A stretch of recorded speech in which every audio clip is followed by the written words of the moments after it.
think one of the reasons why I got into coaching is because I was a teacher. That's exactly what coaching is, it's teaching. I just think the ability to affect lives of people in a positive way, the preparation piece of it, the communication piece of it, those are all important elements of being a good teacher, and at the end of the day, that's what coaching is. There's always challenges. That's the greatest, that's probably the competition in it all. There's different players, there's different situations. The game's evolving, it's always changing, and you're constantly learning new things, and when you do, you wonder why you did it the other way, which is the fun part.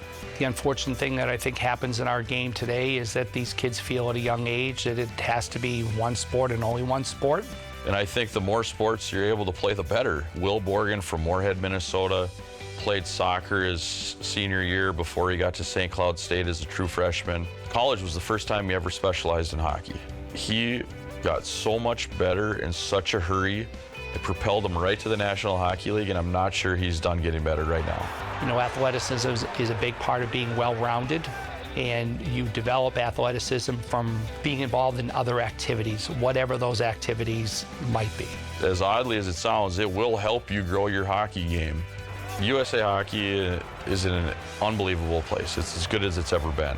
I have to make mention of these youth coaches and midget high school coaches. They're what grow our young athletes, which feeds USA Hockey.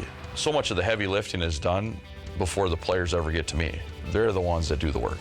There's a lot of things that exist today that didn't exist when I first started, pressures that these kids are under.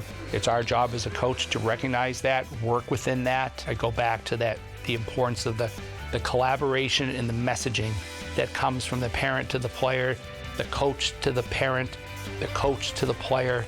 That all has to line up. I think the responsibility of mom and dad is to be just that. You don't have to try to coach. You can walk your kid down the path of how to be a good teammate. What do leaders do? What does a teammate look like that others want to be around, that coaches appreciate having out there? Those are things that are fair for a parent to discuss. Beyond that, leave it to the coaches. And I talked about the 4 E's, about energy, effort, enthusiasm, and engagement. None of them take any talent. It's basically a choice. And I think it's important for the young hockey player and the older hockey player that when they go to the rink every day and they walk through those doors, that they're bringing those things at a really, really high level. The other message that we talk to the kids about is being all in. Understanding that whether you're on the ice in a practice setting, you're in a game, you're in a film session, making sure that you are where your feet are, especially at a young age. It's about making the most of every opportunity you're given, because you're not ever going to get that 60-minute practice back, that 60-minute game back, that 10-minute meeting back, that 15 minutes of sewer ball back. So why not put all of your energy, effort, enthusiasm, and engagement into those situations?